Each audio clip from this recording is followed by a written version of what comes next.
Hi, I'm Tony Perez, and welcome to session 3 on form-based zones. Session 1 was about what is a form-based code and how does it work. Session 2 was on the regulating plan, which implements a form-based code. And this session is about the zones that are on a regulating plan and go into the zoning code itself. So thanks for joining us, and look forward to this with you.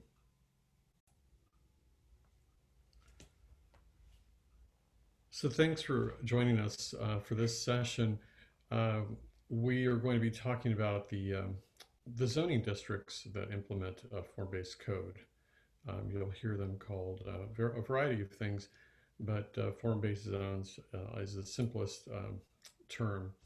And remember from the regulating plan video, the form-based zones are mapped directly onto the parcels that implement the vision.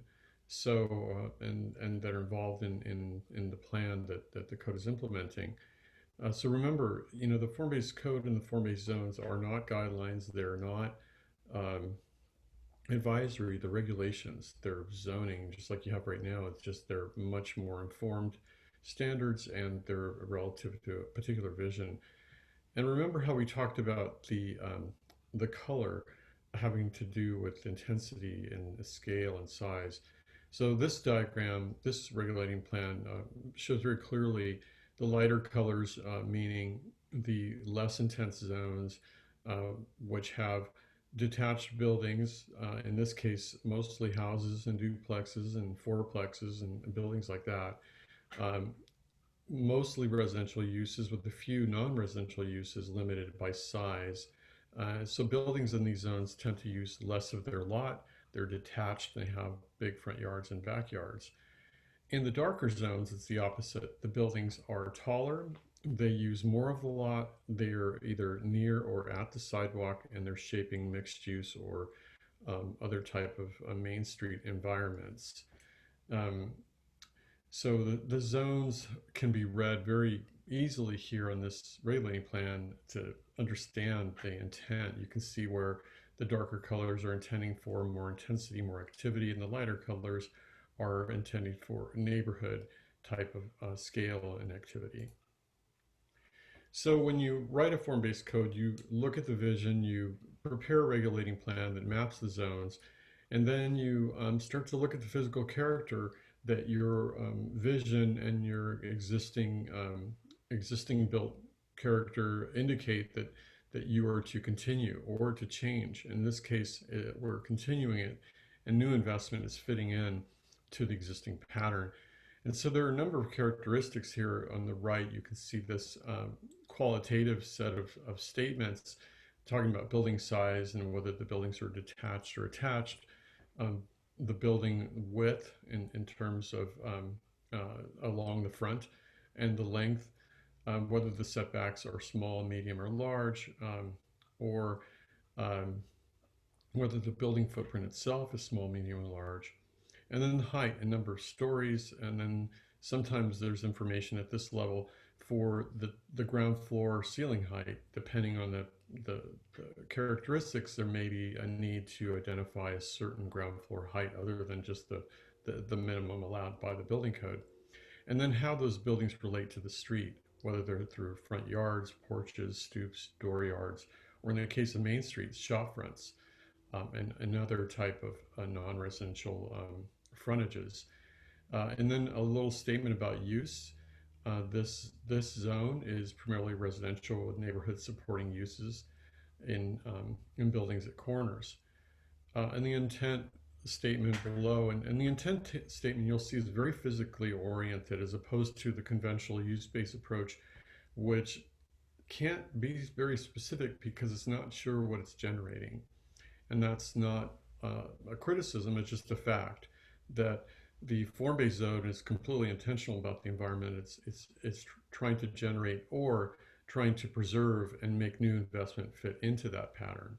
So the intent statement here actually talks about the type of environment, including the building sizes and the housing choices that are expected in this environment or allowed if they don't already exist.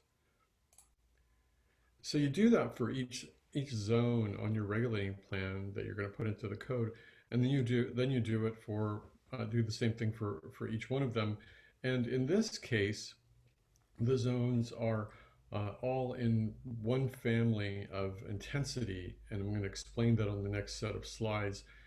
They're all in what we call the T4 um, level of community character.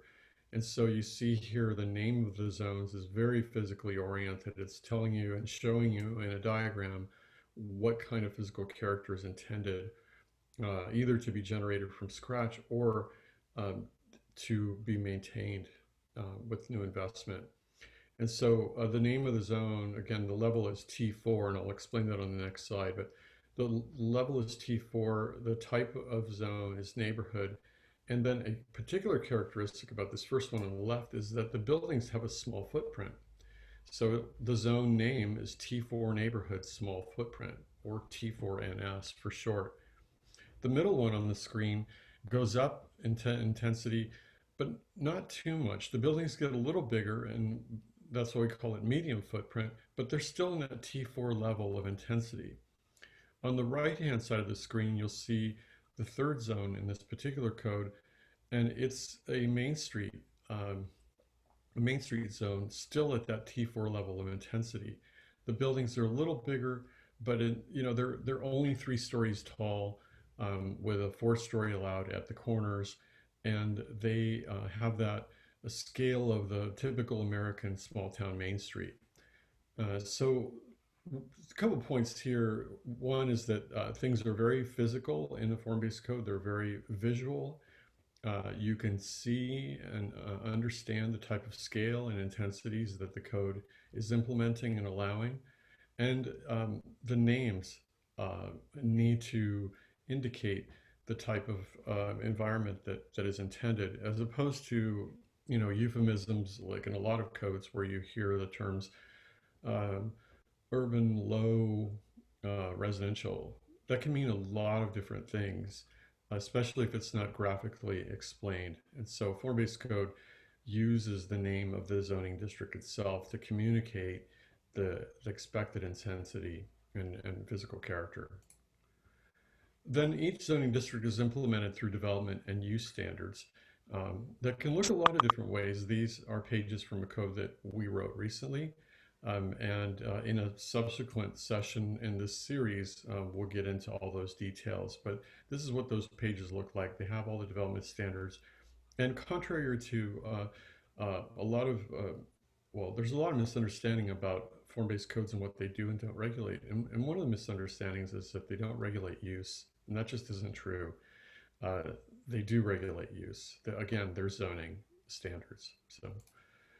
So the T4 that you heard me mention earlier, that comes from a system called the Transect. And the Transect is a very simple system rooted in biology.